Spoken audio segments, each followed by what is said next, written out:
Hi, my name is Melinda and I live in Australia in Byron Bay. I'm going to be reading Aunt Olivia's Beau. Aunt Olivia told Peggy and me about him on the afternoon we went over to help her gather her late roses for potpourri. We found her strangely quiet and preoccupied. As a rule, she was fond of mild fun, alert to hear East Grafton gossip, and given to sudden little trills of almost girlish laughter, which for the time being dispelled the atmosphere of gentle old maidishness which seemed to hang about her as a garment. At such moments, we did not find it hard to believe, as we did at other times, that Aunt Olivia had once been a girl herself. This day she picked the roses absently and shook the fairy petals into her little sweetgrass basket, with the air of a woman whose thoughts were far away. We said nothing, knowing that Aunt Olivia's secrets always came our way in time. When the rose leaves were picked, we carried them in and upstairs in single file, Aunt Olivia bringing up the rear to pick up any stray rose leaf we might drop. In the southwest room, where there was no carpet to fade, we spread them on newspapers on the floor. Then we put our sweetgrass baskets back in the proper place, in the proper closet, in the proper room. What would have happened to us or to the sweetgrass baskets if this had not been done, I do not know. Nothing was ever permitted to remain an instant out of place in Aunt Olivia's house. When we went downstairs, Aunt Olivia asked us to go into the parlour. She had something to tell us, she said, and as she opened the door, a delicate pink flush spread over her face. I noted it with surprise, but no inkling of the truth came to me, for nobody ever connected the idea of possible lovers or marriage with this prim little old maid, Olivia Sterling. Aunt Olivia's parlour was very much like herself, painfully neat. Every article of furniture stood in exactly the same place it had always stood. Nothing was ever suffered to be disturbed. The tassels of the crazy cushion lay just so over the arm of the sofa, and the crochet antimacassar was always spread at precisely the same angle over the horsehair rocking chair. No speck of dust was ever visible. No fly ever invaded that sacred apartment.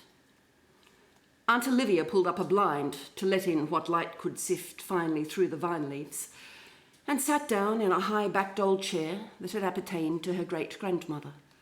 She folded her hands in her lap and looked at us with shy appeal in her blue-grey eyes. Plainly she found it hard to tell us her secret, yet all the time there was an air of pride and exultation about her, somewhat also of a new dignity. Aunt Olivia could never be self-assertive, but if it had been possible, that would have been her time for it. "Have you ever heard me speak of Mr. Malcolm Macpherson?" asked Aunt Olivia. We had never heard her or anybody else speak of Mr. Malcolm Macpherson, but volumes of explanation could not have told us more about him than did Aunt Olivia's voice when she pronounced his name. We knew, as if it had been proclaimed to us in trumpet tones, that Mr. Malcolm Macpherson must be Aunt Olivia's beau, and the knowledge took away our breath. We even forgot to be curious, so astonished were we. And there sat Aunt Olivia, proud and shy and exulting and shamefaced all at once. "He is a brother of Mrs. John Seaman's across the bridge," explained Aunt Olivia with a little simper. "Of course you don't remember him. He went out to British Columbia 20 years ago, but he's coming home now and tell your father, won't you? I don't like to tell him. Mr. Malcolm Macpherson and I are going to be married." "Married?" gasped Peggy. And "married?" I echoed stupidly. Aunt Olivia bridled a little. "There is nothing unsuitable in that, is there?" she asked rather crisply. "Oh, no," I hastened to assure her, giving Peggy a surreptitious kick to divert her thoughts from laughter. "Only you must realise, Aunt Olivia, that this is a very great surprise to us." "I thought it would be so," said Aunt Olivia complacently. "But your father will know, he will remember. I do hope he won't think me foolish. He did not think Mr. Malcolm Macpherson was a fit person for me to marry once, but that was long ago when Mr. Malcolm Macpherson was very poor. He is in very comfortable circumstances now." "Tell us all about it, Aunt Olivia," said Peggy. She did not look at me, which was my salvation. Had I caught Peggy's eye when Aunt Olivia said "Mr. Malcolm MacPherson" in that tone, I must have laughed willy-nilly.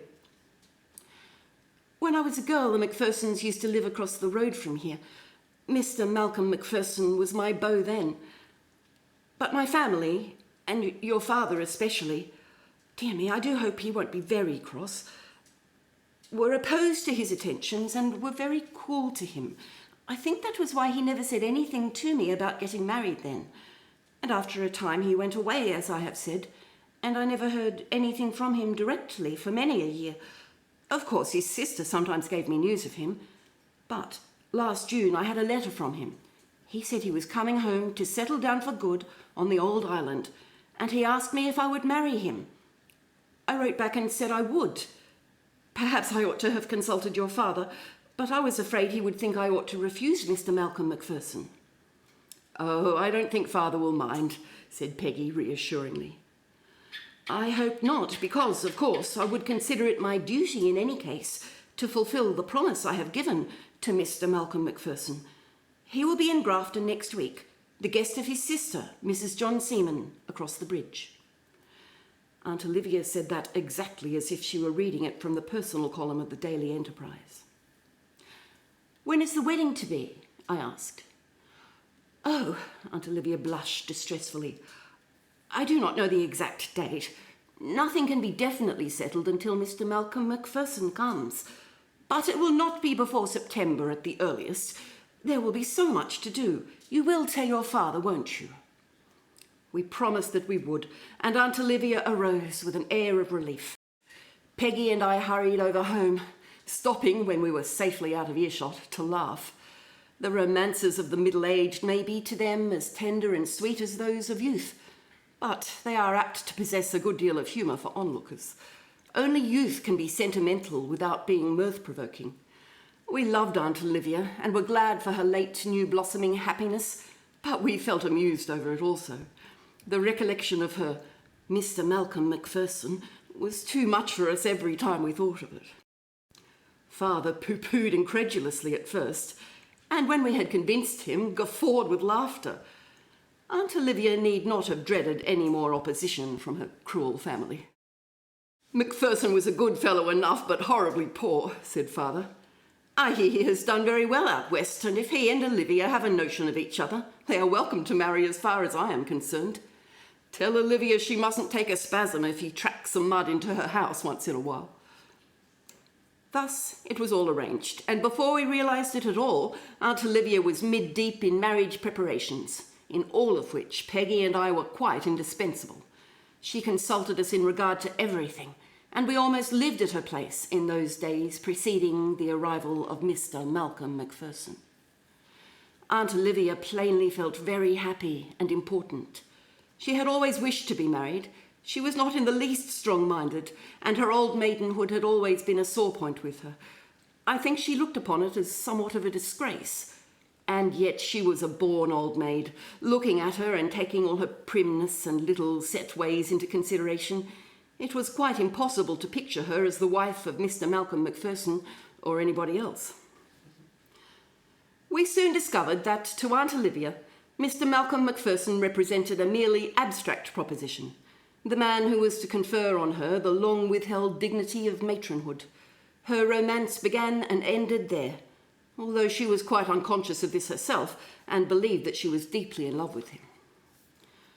What will be the result, Mary, when he arrives in the flesh and she is compelled to deal with Mr. Malcolm MacPherson as a real live man instead of a nebulous party of the second part in the marriage ceremony? Queried Peggy, as she hemmed table napkins for Aunt Olivia, sitting on her well-scoured sandstone steps and carefully putting all thread clippings and ravellings into the little basket which Aunt Olivia had placed there for that purpose. It may transform her from a self-centred old maid into a woman for whom marriage does not seem such an incongruous thing, I said. The day on which Mr. Malcolm MacPherson was expected, Peggy and I went over. We had planned to remain away, thinking that the lovers would prefer their first meeting to be unwitnessed, but Aunt Olivia insisted on our being present. She was plainly nervous. The abstract was becoming concrete. Her little house was in spotless, speckless order from top to bottom.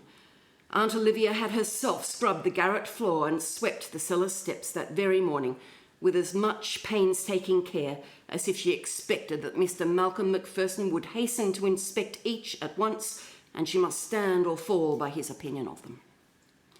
Peggy and I helped her to dress. She insisted on wearing her best black silk, in which she looked unnaturally fine. Her soft muslin became her much better, but we could not induce her to wear it. Anything more prim and bandboxy than Aunt Olivia, when her toilet was finished, it has never been my lot to see.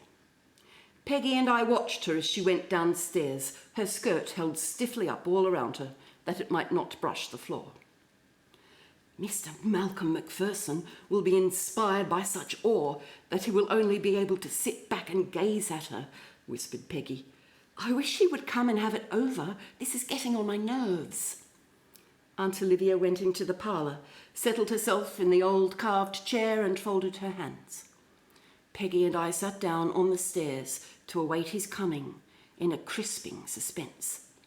Aunt Olivia's kitten, a fat, bewhiskered creature, looking as if it were cut out of black velvet, shared our vigil and purred in maddening peace of mind. We could see the garden path and gate through the hall window, and therefore supposed we should have full warning of the approach of Mr. Malcolm MacPherson.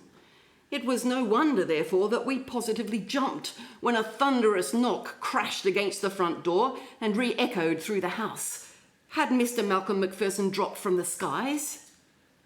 We afterwards discovered that he had come across lots and around the house from the back, but just then his sudden advent was almost uncanny. I ran downstairs and opened the door. On the step stood a man about 6'2" in height and proportionately broad and sinewy. He had splendid shoulders, a great crop of curly black hair, big twinkling blue eyes, and a tremendous crinkly black beard that fell over his breast in shining waves. In brief, Mr. Malcolm MacPherson was what one would call instinctively, if somewhat tritely, a magnificent specimen of manhood.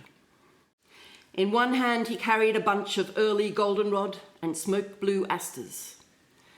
Good afternoon, he said in a resonant voice which seemed to take possession of the drowsy summer afternoon. Is Miss Olivia Sterling in? And will you please tell her that Malcolm MacPherson is here? I showed him into the parlour. Then Peggy and I peeped through the crack of the door. Anyone would have done it. We would have scorned to excuse ourselves. And indeed, what we saw would have been worth several conscience spasms if we had felt any. Aunt Olivia arose and advanced primly with outstretched hand. Mr. MacPherson, I am very glad to see you, she said formally. It's yourself, Nilly. Mr. Malcolm MacPherson gave 2 strides. He dropped his flowers on the floor, knocked over a small table, and sent the ottoman spinning against the wall. Then he had caught Aunt Olivia in his arms and smack, smack, smack. Peggy sank back upon the stair-step with her handkerchief stuffed in her mouth. Aunt Olivia was being kissed.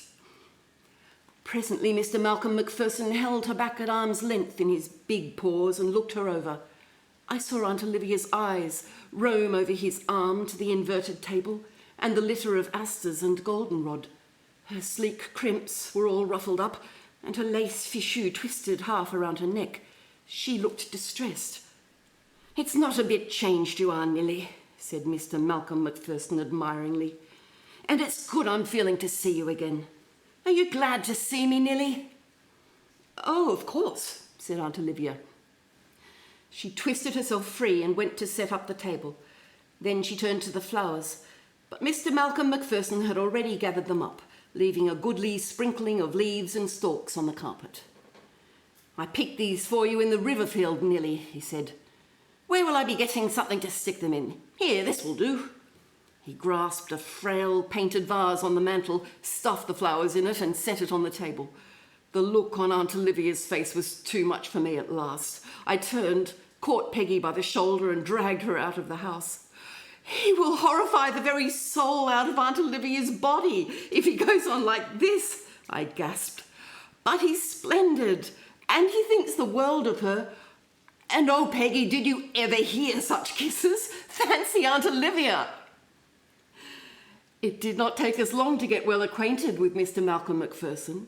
He almost haunted Aunt Olivia's house, and Aunt Olivia insisted on our staying with her most of the time. She seemed to be very shy of finding herself alone with him. He horrified her a dozen times in an hour.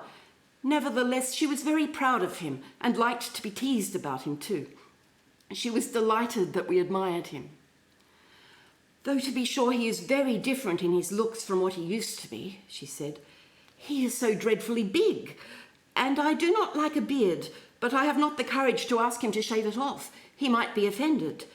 He has bought the old Lind place in Avonlea and wants to be married in a month. But, dear me, that is too soon. It would be hardly proper. Peggy and I liked Mr. Malcolm Macpherson very much. So did Father. We were glad that he seemed to think Aunt Olivia perfection.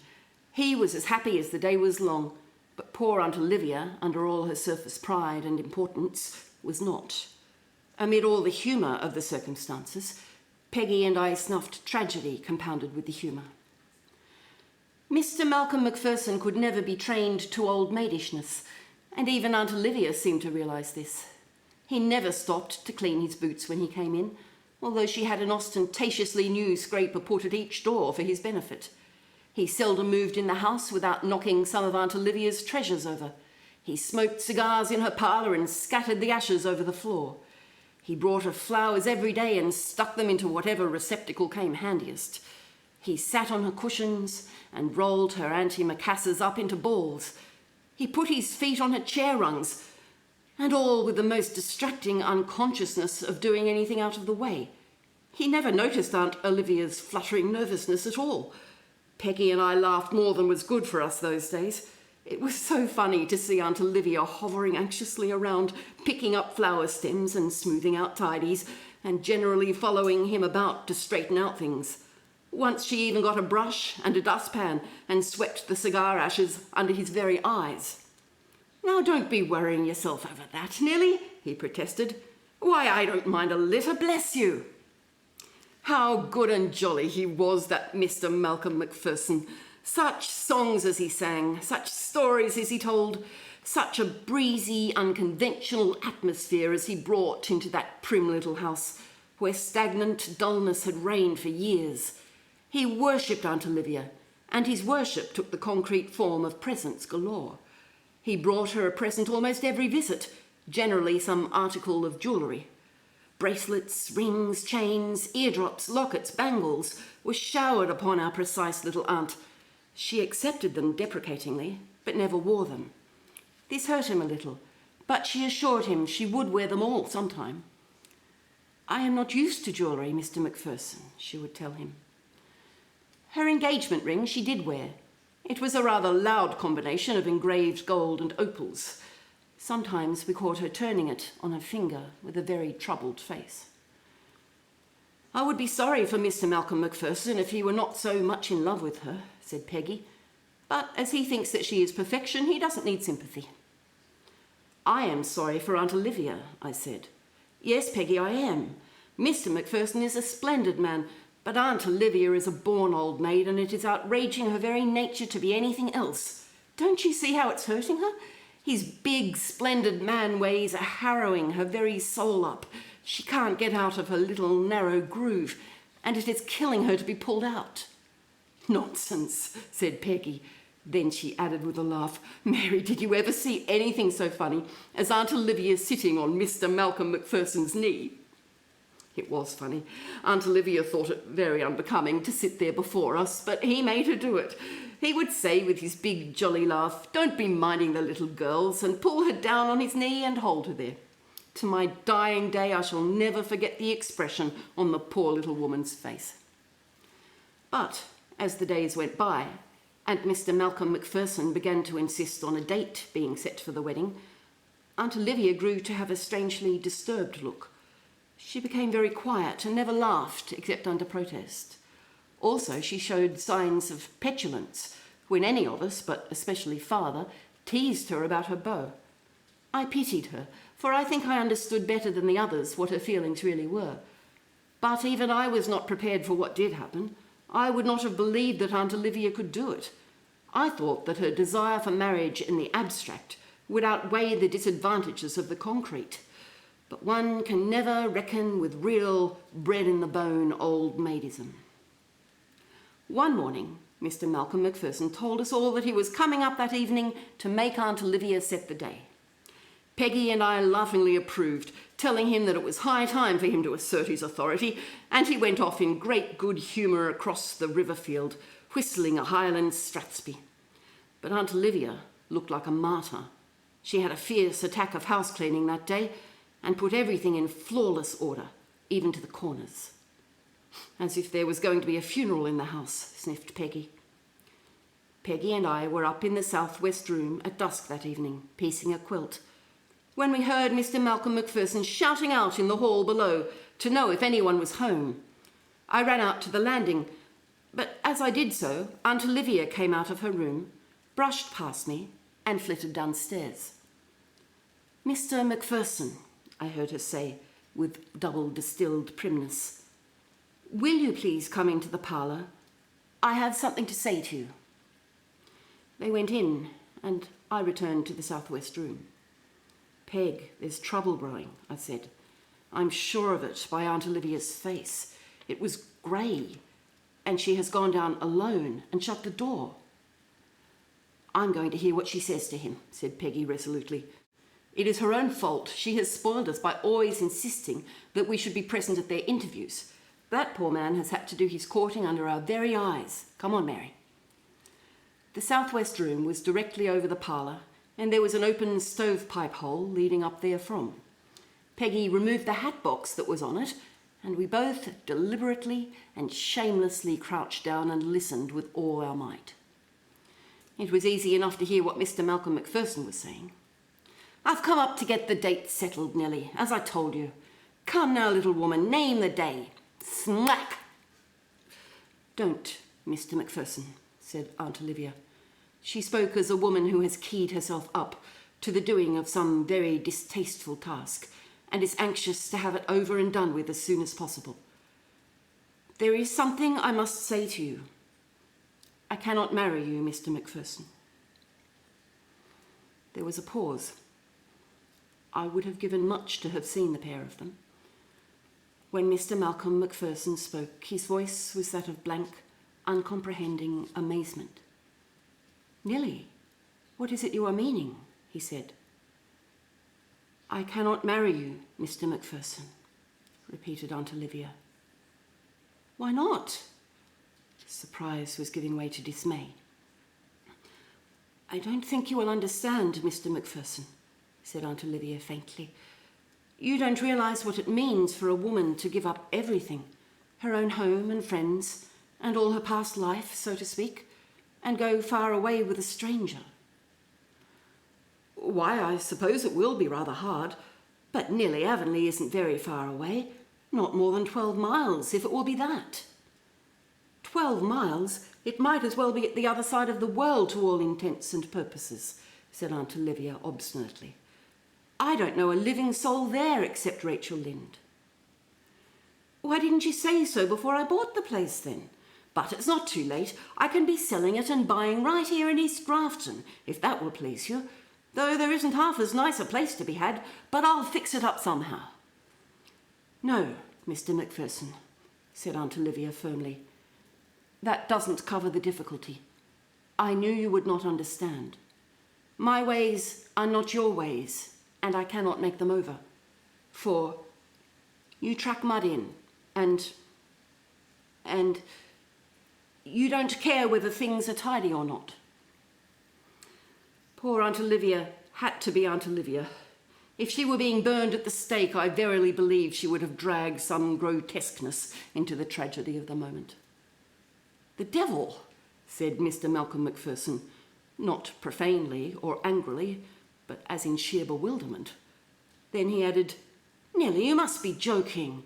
It's careless enough I am. The West isn't a good place to learn finicky ways, but you can teach me.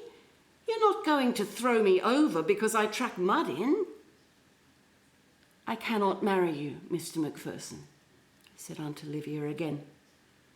"You can't be meaning it," he exclaimed, because he was beginning to understand that she did mean it, although it was impossible for his man mind to understand anything else about the puzzle. "Nellie, it's breaking my heart you are. I'll do anything, go anywhere, be anything you want. Only don't be going back on me like this." "I cannot marry you, Mr. Macpherson," said Aunt Olivia for the 4th time. "Nellie!" exclaimed Mr. Malcolm Macpherson.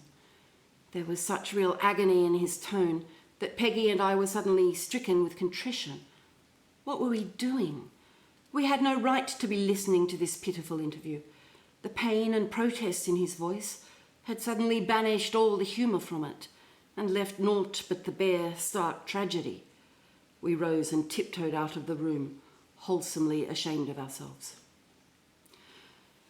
When Mr. Malcolm Macpherson had gone, after an hour of useless pleading, Aunt Olivia came up to us, pale and prim and determined, and told us that there was to be no wedding.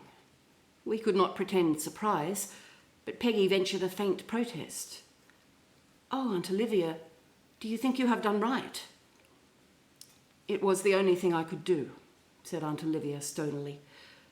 "I could not marry Mr. Malcolm Macpherson, and I told him so.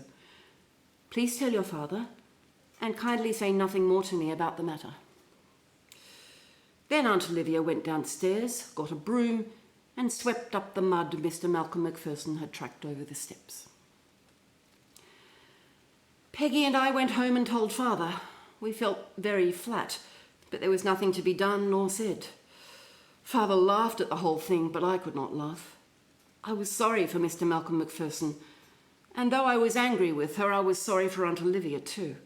Plainly she felt badly enough over her vanished hopes and plans, but she had developed a strange and baffling reserve which nothing could pierce. "It's nothing but a chronic case of old maidism," said Father impatiently. Things were very dull for a week. We saw no more of Mr. Malcolm Macpherson, and we missed him dreadfully. Aunt Olivia was inscrutable and worked with fierceness at superfluous tasks. One evening, Father came home with some news. "Malcolm Macpherson is leaving on the 7:30 train for the West," he said. "He has rented the Avonlea place and he's off. They say he is mad as a hatter at the trick Olivia played on him." After tea, Peggy and I went over to see Aunt Olivia, who had asked our advice about a wrapper. She was sewing as for dear life, and her face was primmer and colder than ever. I wondered if she knew of Mr. Malcolm Macpherson's departure. Delicacy forbade me to mention it, but Peggy had no such scruples. "Well, Aunt Olivia, your Beau is off," she announced cheerfully. "You won't be bothered with him again. He is leaving on the mail train for the West." Aunt Olivia dropped her sewing and stood up. I have never seen anything like the transformation that came over her. It was so thorough and sudden as to be almost uncanny. The old maid vanished completely, and in her place was a woman full to the lips with primitive emotion and pain. "What shall I do?" she cried in a terrible voice. "Mary! Peggy! What shall I do?" It was almost a shriek. Peggy turned pale. "Do you care?" she said stupidly.